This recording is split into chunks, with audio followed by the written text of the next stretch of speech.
What's up, Warp Fiends? If you watched last week's episode, then you think you know everything there is to know about Elite Space Marine swordsmen. But you're wrong! Today, we're gonna kick it up a notch. BAM! So last week, we looked at 3-man Elite Space Marine units. Well, specifically the ones with swords. But because they have so much damage potential, they're just one character away from being absolute death balls. So that's what we're doing today. We're giving them all epic heroes and turn them into balls of death. Balls of death. So last week, we were looking at the 3-man or 6-man Blade Elite units for some Space Marines.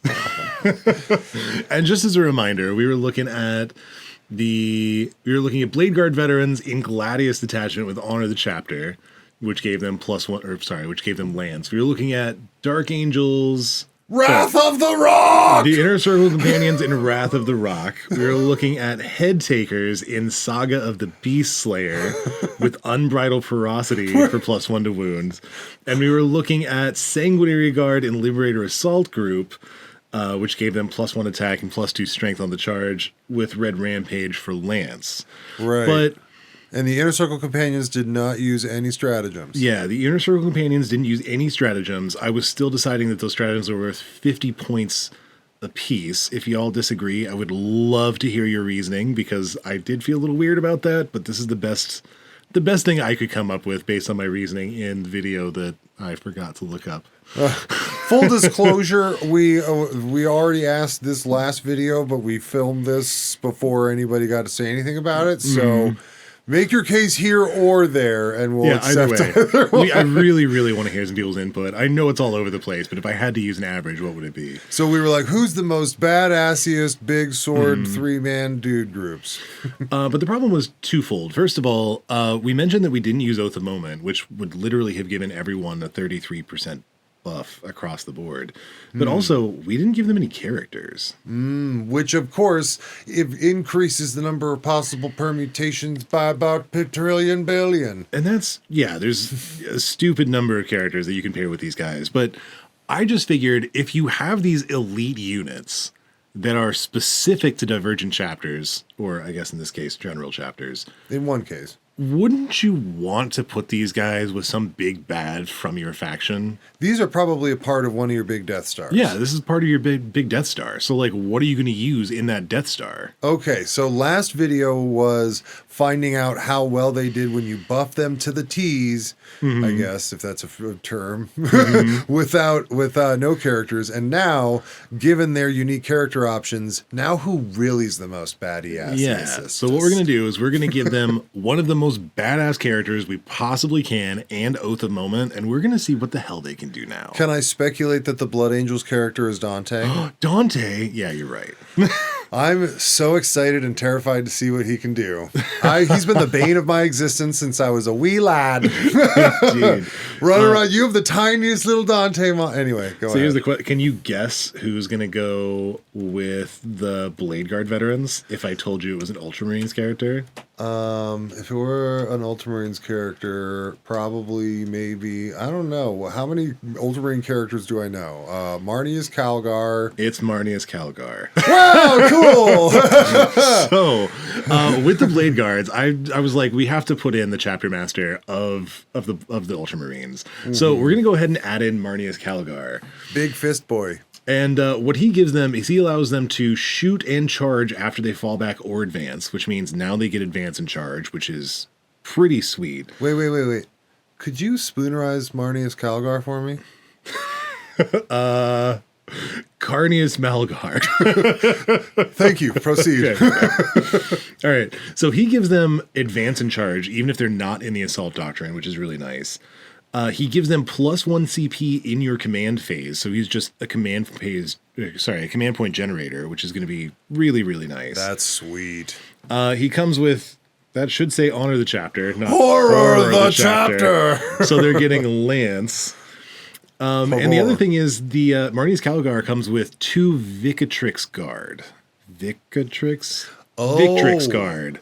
So you just get like extra blade guard. They're basically like blade guard with one extra attack is what they are. They're even better than the blade guard? They get one extra attack, but they are basically blade guard veterans. Well, when they have 4 attacks, what, 5 attacks? 4 they attacks. Get 5 attacks instead of 4 attacks. That's a bit, 25% is a pretty sweet buff. That's pretty sweet. So, and the other thing is, in terms of just offensive ability, Marneus has the Gauntlets of Ultramar, which gives him some like basically twin-linked master-crafted bolt guns. I can't help it. 18 inches. Every time I see the model, I think of what's his name in It's Always Sunny in Philadelphia, the Charlie's like uncle with the big man hands. He just wears big hands on his hands because he's never saw it. I'll show. It's on screen now. And then in melee, the Gauntlets of Ultramar have 6 attacks, hitting on 2, strength 8, AP 3, damage 3, and twin linked. So he's definitely a big bad. Yeah. I will mention that for Blade Guard veterans, I think I personally prefer the Judiciar, but for the first one, if I want to make a big death ball, yeah, I'd probably include something like Marneus, because he's pretty badass. Carnius Malgar. All right, so for the Inner Circle companions, I wanted to go for another chapter master. And Batman. It seems like a lot of people are running Azrael with the Inner Circle companions. It's pretty cool that they get real life Batman. It's funny because when I first when I first looked at these guys, I kind of thought that I liked the Chaplain better just for pure damage output.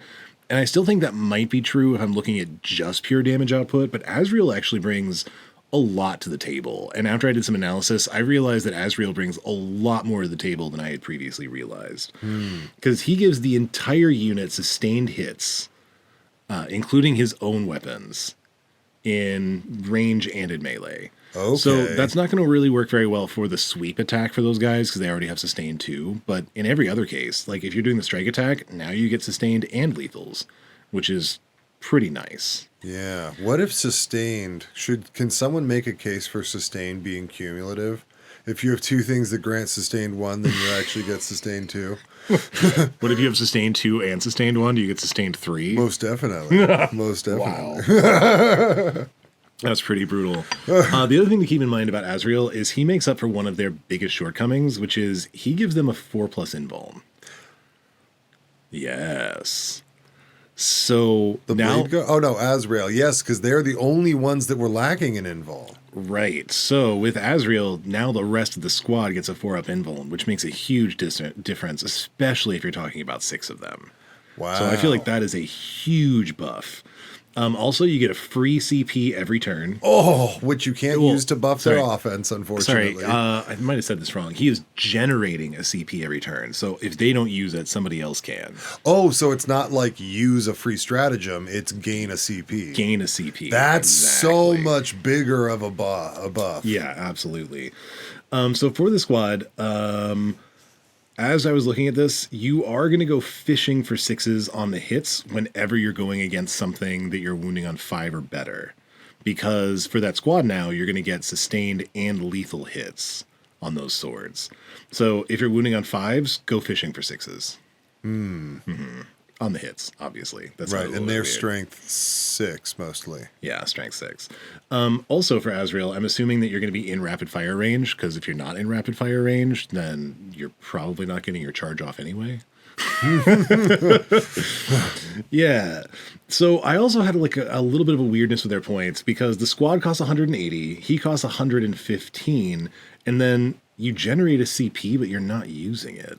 So I actually subtracted 50 points from the squad, assuming that you get that CP somewhere else. Oh, I see your math. I thought about making it maybe minus 25 points because that's not always going to be useful. I had a hard time figuring out how I was going to use this because it's weird because there's, again, no stratagem in that detachment that allows you to buff their damage output farther. So he's granting you an extra CP and you're not using it. So theoretically, he's returning his own investment right there. Yeah. I have weird feelings about this. The more I think about it, the more I wonder if a free CP is actually worth like half as much, because it also means you can't discard your secondary at the end of the turn to gain the CP.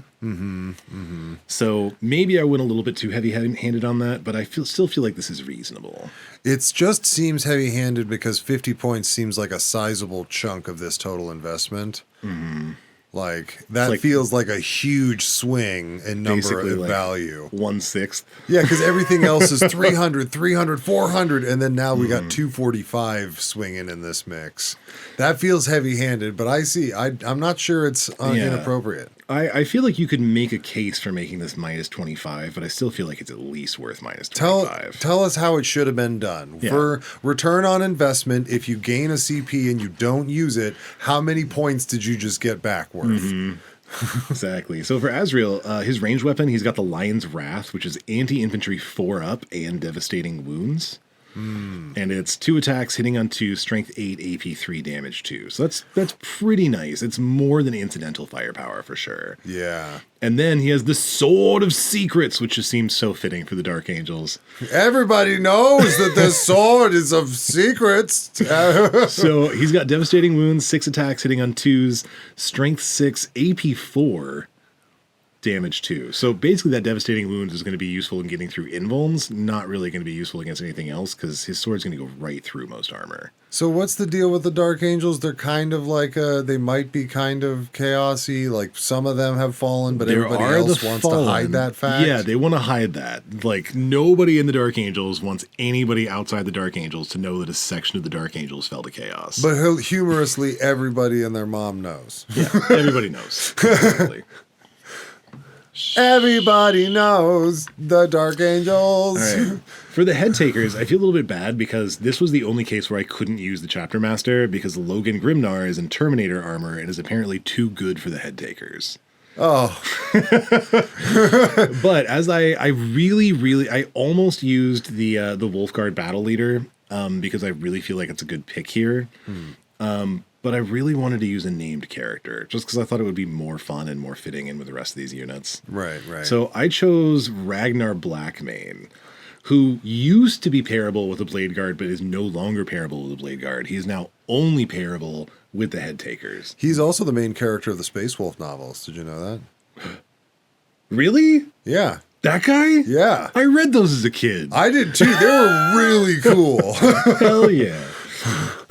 Okay, actually, I think he can pair with some other things like Blood Claws, but either way, we're pairing him with the Head Takers. He allows the unit to advance and charge, and when he charges, he gets 2 extra attacks.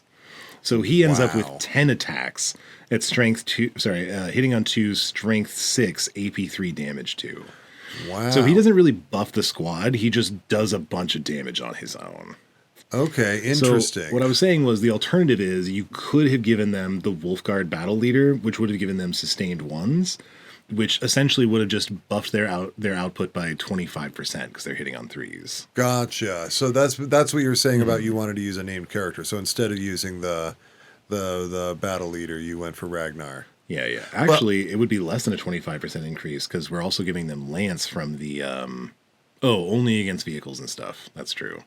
Right. So less of a buff against vehicles, but...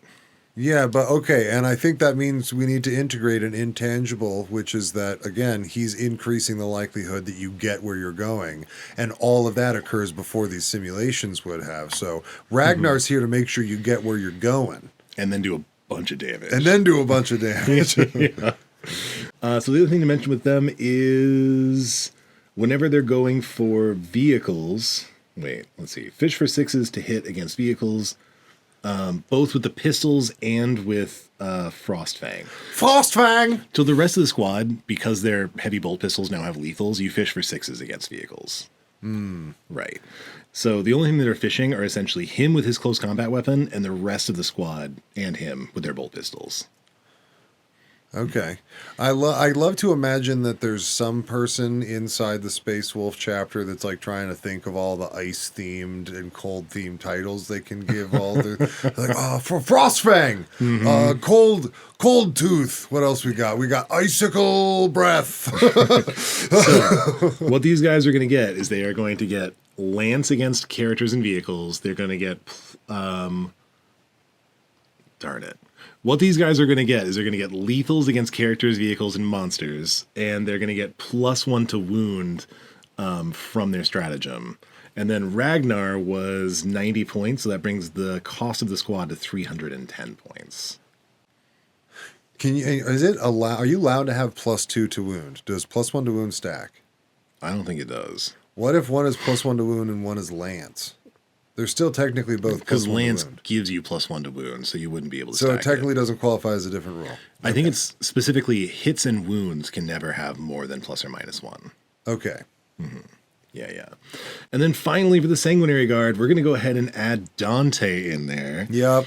He gives them +1 to advance and charge, which is great because they can advance and charge. Oh, so he gets it twice. Uh-huh. And he also gives them the squad +1 to hit, which is great. So he gives basically another 25% buff to all of the models in the squad. They don't hit on 2s? No, they hit on 3s. Wow, I'm kind of surprised. But they hit on 2s that. if Dante is there. Yeah, okay. And then Dante is an absolute beast, attacking with, in that detachment, 9 attacks, hitting on 2s, strength 10, AP3 damage 2. Good God. And then you've got the Perdition Pistol, which, honestly, I never thought I could rely on it very much, because it's like a Melta pistol that's got Melta 2, but it also has sustained hits D3. Oh. So it's hitting on 2, strength 9, AP4, damage D6 instead of D3. So if you're Melta range, D6 +2. I remember I played a game recently with one of our patrons, Alex, and I was just like running by with Dante, and I was like, oh yeah, I'm just gonna shoot the Perdition Pistol over at this like orc truck really quick just on the way in, and just one shot at the thing, got sustained hits, got 3 hits, completely destroyed it, and then it blew up and did a bunch of mortal wounds to his army, and he was like, what the hell? He's just like, what the hell, Emil? What the hell, Emil? Oh my God, that's freaking crazy. Dude. Well, so this thing is basically like a pocket-sized Avatar of Cain's spear, right? Kinda. That's freaking crazy. This is the noisy cricket. The Perdition Pistol is the noisy cricket. I mean, you're only in Melta range at 3 inches, but still, yes, you're right. Oh, man. So, when we consider the squad at 240, Dante at 120, and the stratagem for another 50, that makes this squad the most expensive at 410 points equivalent. Whew. Mm-hmm. Wow. So we're going to compare these 3 death balls with Chapter Masters, or Ragnar, who is the Chapter Master of the book that we read when we were kids in all those chapters. I'm really reaching now. All right, why not? Yeah. I'll allow it. Okay. And we're going to go ahead and see how they do. Cool. All right, let's do it. Comment for the comment god. Likes for the like throne. Comment for the comment god. We need you. And you. And you. And your likes. We need your likes. Thanks, y'all. By the way, there is another way that you can support the channel, and that is through our merchandise store. There's a link down in our bio, and there you can find this really cool Jake the Unclean One shirt and the Rowboat Girly Man shirt. And if you really want it, we can make the Chibi Battle Sister shirt. All of them are my design, and it would just really help out the channel. So, please pick one up and help us make more cool videos for you. So, if we put them into Sisters of Battle, in this case, I actually did have to give the readouts for all of the individual weapons because before there were only ever like 2 or 3 weapons, and most of them were just the main weapons of the squads. In this case, there's enough variation that I felt like I had to include it. So I am sorry these numbers are a little bit small. I just really felt like I needed to have them on there. Okay, as long as you verbalize them, I don't think it matters. Yeah. So, I love this, though. So, Marnius Calgar and company are going to kill 26 Battle Sisters between 24 and 25.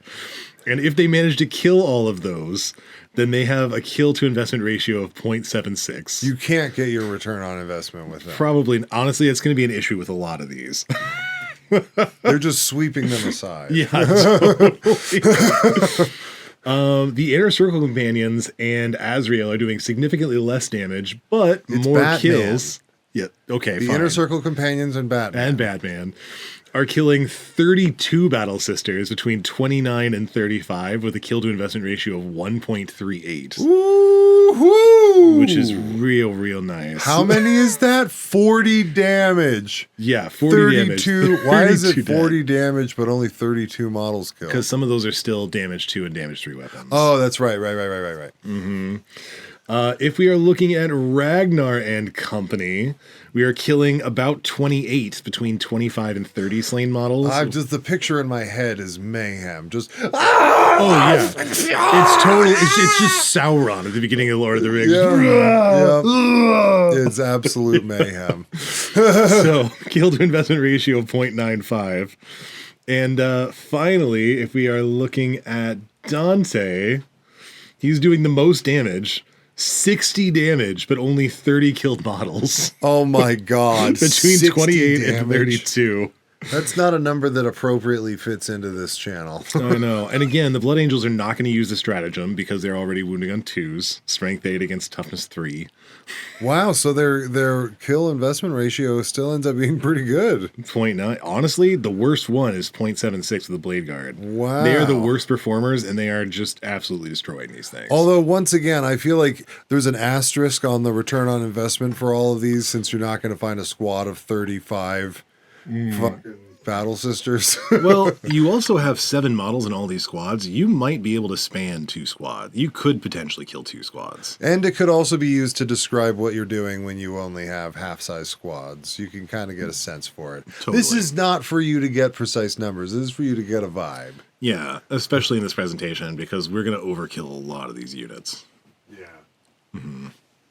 All right, moving on to... Oh, wait, actually, now that we can compare the number of models killed... Yeah, we can see Inner Circle's definitely the standout, and the other ones are all fairly close behind. Not too far behind. All right, going to Intercessors. Marnia's Calgar and company killed 25 Intercessors between 22 and 27. Damn. For a kill to investment ratio of 1.09, which is the worst. And this is a reminder again, just for both me and for viewers. This is not just Marnius and 6 Blade Guard. This is also with a stratagem. Yes. And the stratagem is a Gladius thing. Wound. Yeah. +1 to wound. Mm-hmm. Totally. Well, sorry, I guess Lance, which should give them +1 to wound if you're charging. Right. Mm-hmm. All right. For Azrael. Batman. Killing 21 models between 19 and 23. Actually, Azrael does the least number of kills, but has the greatest kill to investment ratio at 1.37. Wow. So I feel like that's especially true because all these are going to be overkills, which means I really think Azrael is going to have the best kill to investment ratio of anything. I capitulate. Because got the least overkill. Right? All right, for Ragnar, killing about 26.5 between 24 and 29, giving us a kill to investment ratio of 1.36. Wow, basically the same as the Inner Circle. Yeah. Yeah, well, the Inner Circle was 19 to 23, and these guys are 24 to 29. Well, and they're on close. investment, sorry. 1.36, 1.37. Oh, yeah, almost the same. Yeah. So the Head Takers and Ragnar very, very narrowly beat out by the Inner Circle Companions and Azrael, Batman. Yay! I uncapitulate. All right, and Dante and company are going to do the most kills. 28.5 kills between 27 and 31. Pretty narrow spike, by the way. Oh my god. With a kill to investment ratio of 1.3 without using that stratagem. These are all really close, and the worst performer is still over 1. Damn. Yeah, so they're just going to myrtleize any number of sisters that they can just touch. They're just dead. Intercessors. Bad touch. Oh, yeah. Sorry, any squad of Intercessors, just dead. Attached characters, also dead. No problem. I'm still putting the same asterisk. You won't find a squad of 30, but to understand the vibe, if you're walking in here being like, okay, well, I'm going to go kill some Intercessors and I know that I'm going to get my investment back, you're going to be wrong. But you are going to know how well they're going to do into those Intercessors. I don't know, man. Helbrecht and some Crusaders. That could be all those wounds. You're going to kill Helbrecht and all the Crusaders. Okay, I'll shut up about it then. I've made my point. You can decide if the asterisk is valid. As we look at this, we can see the Sanguinary Guard get the greatest number of kills, followed by Head Takers and then Blade Guard. Inner Circle Companions and Azrael are really kind of struggling here. Inner Circle Companions and Azrael. I'm sorry, we have an audience who has to follow. No, they all know. All right. Batman Azrael. It's but nice again, to be a whiny little brother. They were also by far the cheapest squad, so they ended up with the best kill to investment ratio. Right. All right, into Terminators. Let's see if we can finally kill some Terminators. Yeah, that's all right. probably gonna Marnius, Calgar, and company kill about 8.5 Terminators between 7 and 10. Which, again, this is actually great because that is a full 5-man squad and basically any character that you can attach to them. A little bit better than odds on. Wow. Yep. Now we're starting to get to a point where the Terminators are a desirable target. Yeah. Kill to investment ratio 0.79. Yeah, I want to remind everybody, in our last episode, when we were looking at this, basically all the kills to investment ratios against Terminators were like 0.4 to 0.6. Like that's what the range was. But now you stick one of these characters on there, now you start getting something that's going to do enough damage to make the investment back. Mm-hmm. For Azrael and company, again, doing very, very similar. We're going to kill 7.5 between 6 and 8 of them. Again, probably killing attached characters with a kill to investment ratio of 1.03. Wow, we actually crossed the 1 threshold. If this is the only thing that Batman and the Inner Circle companions do, you will make your money back. You got it. Wow. And again, we're in that weird situation where they get the fewest number of kills, but have the highest kill to investment ratio because they're so cheap. They're actually reasonably priced. They're so cheap, and they're not using a stratagem, which is not increasing their price. In fact, they're earning you. The minus 50 points for the CP they're generating is swinging big here. Totally. Although I will say that was 1/6, and if we discounted half of that, that would be 1/12. So if we made this 1/12 worse, it would still be the winner. So even if we didn't discount that stratagem that much, still would have won out. That's awesome. Yeah. Wow, the Inner Circle companions are mean. After looking at this, I'm really feeling like specifically Inner Circle companions with Azrael is a fantastic squad. With Batman. Yeah, fine. All right. Ragnar and the Head Takers. And again, we're taking the dueling blades. So they're killing 7.81 Terminators, almost 8, between 7 and 9. Kill to investment ratio 0.81. Still within. And again, we're also going to notice that Ragnar himself is doing about 10 damage of these 32 damage. So Ragnar is doing about a third of the killing here. And he's getting you there more reliably. And That's he's getting you there more pretty reliably. sweet. I'm for it. Ragnar's a badass. Yeah, Ragnar is a badass. Anything that grants advance and charge just makes my nipples hard. Indeed. All right. And then finally, Dante and company. And again, these are really closely packed. Dante and company are killing about 8.5 between 7 and 10 with a kill to investment ratio of 0.70. They're actually doing the worst here. Damn. So yeah, that is a little bit surprising to me, but only a little bit. Yeah. They're still fairly close to killing. Well, 8.4 is not quite enough to likely kill Terminators and a character, because your character's going to have 5 wounds, 6 wounds. Well, yeah, 6 wounds. So that would be, if you could kill the equivalent of 8, you got there. So you've already... You're right, you would get there. Okay. And also very reliably having gotten there. So both of those bottom numbers should have a nice, big, tasty grain of salt on them. Totally. And then again, like if you're looking at like the output here, really, really, really freaking really freaking similar. Ironically, it's the basic blade guards with Marnius or the sanguinary guard with Dante that are doing the best here. But these guys are not far behind. Wow. But again, that's because Marnius himself is coming in there and doing so much damage. Well, he costs more than the squad does. So really, we're attaching the blade guard to Marnius, not Marnius to the blade guard. That's good. Well, if we look at this, what is this? Marnius is doing, oh my god, that's so much damage. What? Oh my god. Is that right? It's so small I can't read it from here. Sorry, Marnius is doing 2 damage in shooting, another 8 damage with his melee weapons, and then his attached guys are doing like another 6.5, so like they're doing more than half of the damage. Yeah, dude. But only barely more than half of the damage. That's actually really interesting, which means they're probably, in terms of efficiency, they're probably not moving the needle very much. Right. Wow. Yeah, interesting. All right, so into vehicles. So can these things take down the big bads? The Gladiator Glancer. So Marnius Calgar into the into Did you a write gladiator. Gladiator? Does it say Galdiator Lancer? I love this. It's going to say that in both the episodes, isn't it? Yep, it is. Somebody go back and laugh at him in the last episode. It's fine. I'm glad we just noticed that. The Galdiator. Great. Gladiator. This is why I teach math. I'm so pleased by this. Okay, so here's what we got. Marnius Calgar now and his squad are going to absolutely destroy medium vehicles. Yep. Doing about 28 damage between 24 and 32. Holy good God. So if they were all sitting right next to each other, he'd kill like one or two of them on average. Wow. He would just take on the head of the column of tanks. Mm-hmm. You can see that like the probability of killing none of them is probably somewhere in the vicinity of like 1% maybe. So like 99% chance of success. Probability of killing only one is below 3. So you've got like a 70-something% chance of killing 2 if they're side by side. Oh and my you can God. touch both and appropriately Allocate your attacks. allocate your attacks. Yeah. Right. So the kill to death ratio there is 1.04. Looking really Not good. If you just get all that in. appropriately, perfectly allocate your attacks. Yeah, pretty close. Yeah. Yeah, pretty much perfectly.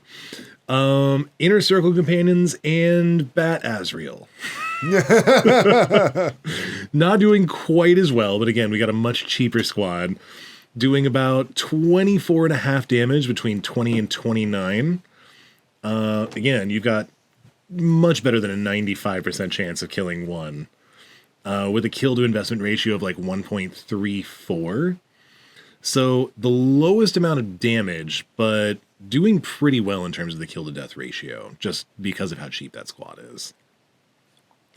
The head takers, again, we're in the Saga of the Beast Slayer, so all these guys have lethals, and they have reroll their hits, and they've got +1 to wound, and they got Ragnar. Question. Does Batman have a 2 damage weapon also? He does, right? Let's see. Sword of Secrets is a 2 damage weapon.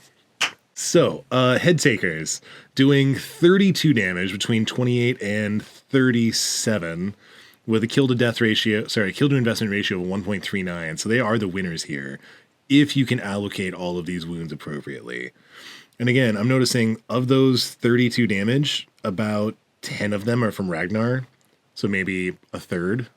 Wow, he's almost destroying the tank himself. That's true. Ragnar by himself comes close to destroying the tank. I'm picturing Mr. Furious from Mystery Men. And finally, Dante, who does the most damage over here. Oh my god. Doing 37.5 damage between 32 and 42. Holy again, if you were to allocate your wounds accurately, that would be 2.6 dead gladiator lancers. Oh my god. Again, probably not happening. Kill to investment ratio 1.22. He basically, the Sanguinary Guard never failed to kill one, pretty much. Like, they pretty much always kill it. In fact, they pretty much always kill 2. Wow. Yeah, the chances of 0 or 1 are very low. Yeah, on again, like, saying this, I had a previous video where I said, I don't think we need Dante. I changed my mind on that. I think Dante is really, really useful. I think he is super overkill in a squad of 6. Yep. I feel like he only needs 3. And again, Dante by himself, Axe Mortalis doing like 10 damage. The Perdition Pistol is doing like 1.5. It's like 12-ish. Wow. Almost a third of the damage. Wow, he's killing a tank himself. Oh, and close to a third of the points. That is actually really interesting that on a lot of these, we're finding that with the characters, although they're also giving buffs. Right. That's true. They're not perfectly making back their own investment, and that's all, because they're also skewing the rest of the data with the benefits. But they're actually fairly similar in terms of being in line with the rest of the squads that they're involved with, which I think is really interesting. I mean, not perfectly, but pretty close. Close enough. There's probably some calculation that goes into it. I could do more calculations. No. I mean, a calculation that goes into the construction of these characters' abilities and exactly how powerful they can be. I want to know so badly how much Games they cost. Workshops decides to do the point values for these things. So badly. I would love to be involved in that in some way. Yeah. Or maybe we should take their like inputs, outputs, throw them on a scatter plot and rearrange them a bunch of million different ways and see when we can find a line. Problem is there's so many other variables that we have to consider that I'm not sure how to quantify. Like probability of charging at various actually, I guess we could quantify that, but that would just be really annoying. All right, so as we're weighing this up, again, we're seeing that the Inner Circle Companions, Azrael and Batman, Asriel, man. Asriel Bat Asriel. I appreciate And you. Marnia's Calgar are doing a similar amount of damage, like 1 or 2 dead gladiator lancers, where Ragnar and Dante are more like 2 to 3. Oh my god. That's crazy. All right, and finally, into that darn Tyrannifex that just won't die. It's gonna die now. Marnia's Calgar kills it. He personally kills it. 21.5 damage. Oh my god. Between 17 and 25, which means you've got more than a 75% chance to kill it. Oh, actually, that's great. Look at that. That's like chance of killing 0 is like maybe 15%, so like 85% chance to kill. Oh my gosh. That's pretty sweet. And With a kill to investment personally- ratio now of 0.75. His gauntlets are doing almost half the damage. Let's see. His gauntlets are doing about 10 of that damage. Yeah. Wow. Yeah. He is basically doing almost half of that damage. Pretty close. He's a mean son bitch. Ain't He's he? really mean. He smished things. I mean, we do have to remember that the Tyrannifex, unlike the Land Raider, can nullify 1 attack, but none of these are more than 3 damage attacks, so he's still not getting away. Wow. All right, Asriel and the Inner Circle Companions, who is Batman also. Significantly less damage. We're talking like 14.5. So Asriel's squad doesn't actually kill a Tyrannifex most of the time. In fact, fails like 58% of the time. Damn, okay. Yeah, But- they really don't like, even with the lethals, it wasn't enough to overcome that 2-up save. Because huh? they don't have a +1 to wound, and that's the biggest thing. They just don't have access to +1 to wound. So they're wounding on 6s. Well, wounding on 6s with lethals, yeah. Well, with lethals and sustain, yeah, but yeah, totally. So kill to investment ratio there is 0.74. It is only marginally behind Marnius' squad, but Marnius kills the Tyrannifex and his does not. So, you get 71% of your investment and you're dead, or you get 75% of your investment and you're totally still alive. So yeah, the big difference is like you have to choose how big a threat you want to put on the field.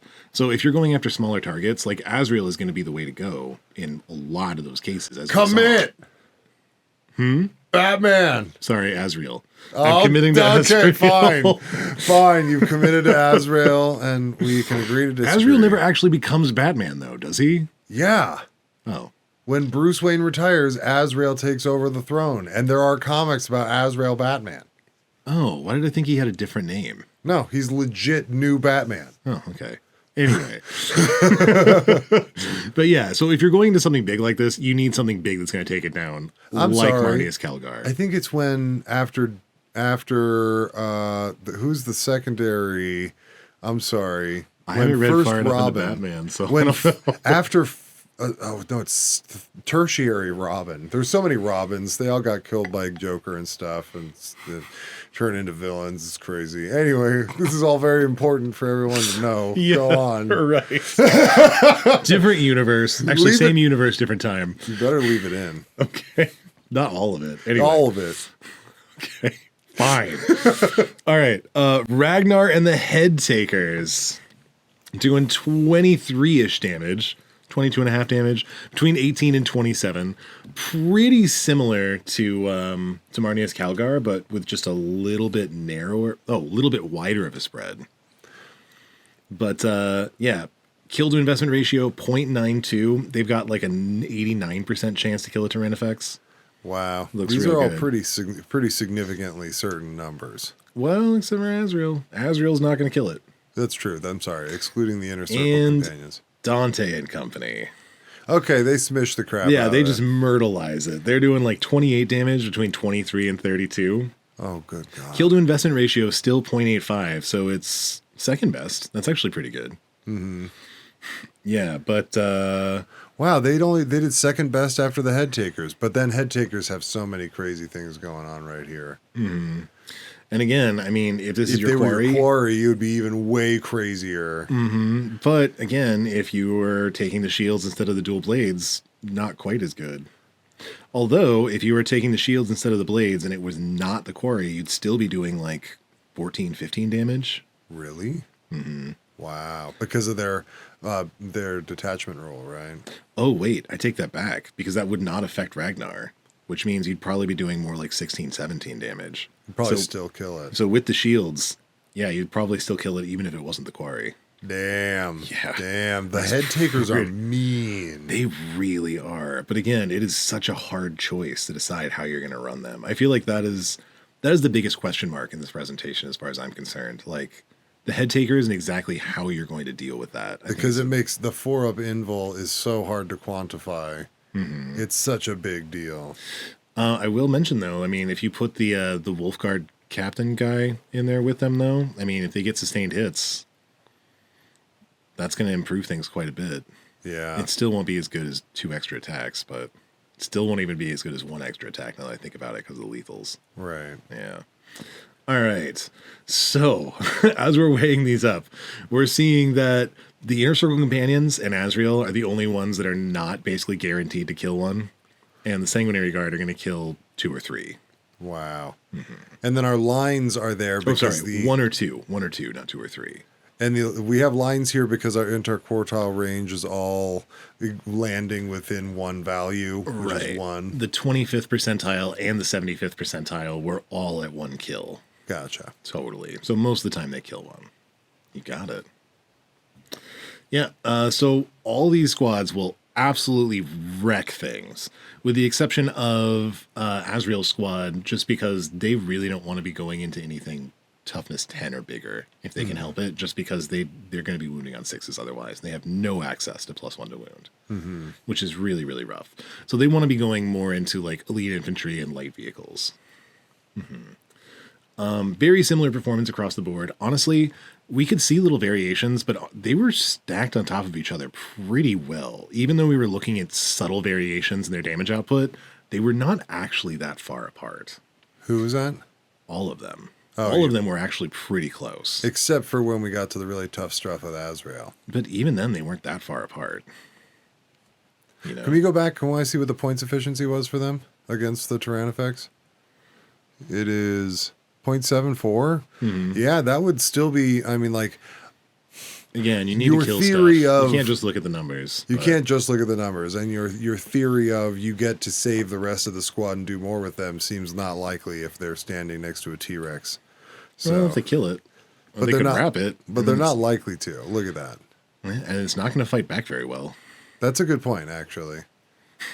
And things are going to be able to shoot shot them. at. Yeah, you know what? Wow. Okay. I'm convinced. All right.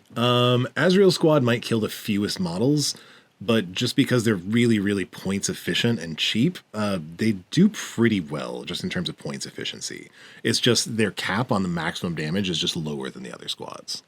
And you can have 3 squads of them like anything else, right? Yeah, but Azrael can only go in 1. Right. In all of these cases, these are all named characters, so these are 1-shots for sure. Right. Calgar might have been the lowest performing pick here, but he still performed extremely well.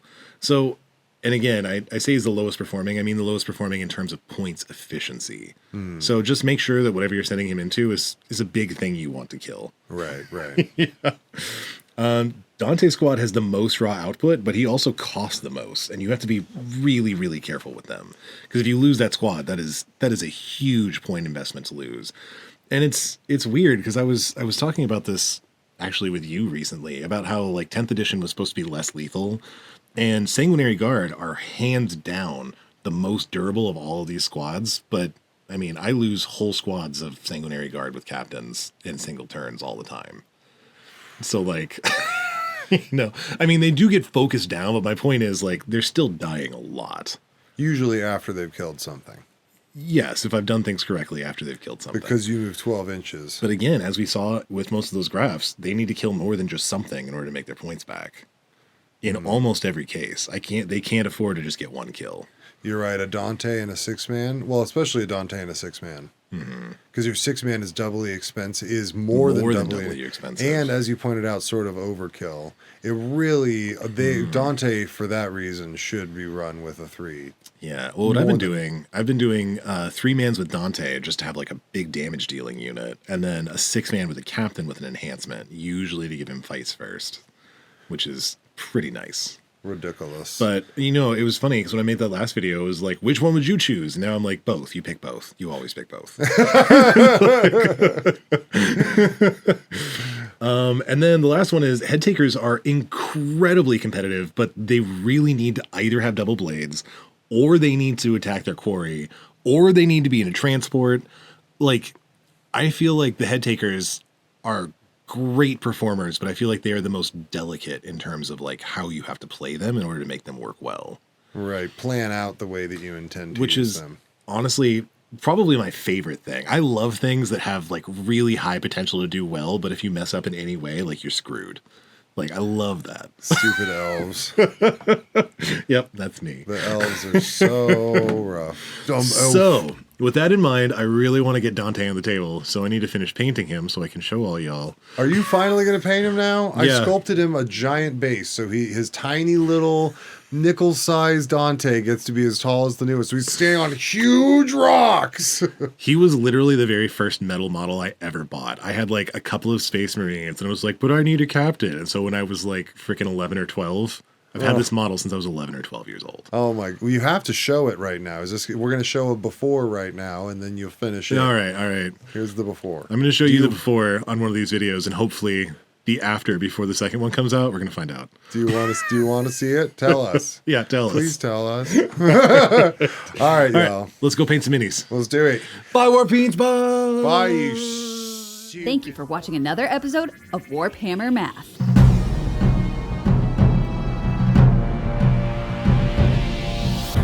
For the Emperor!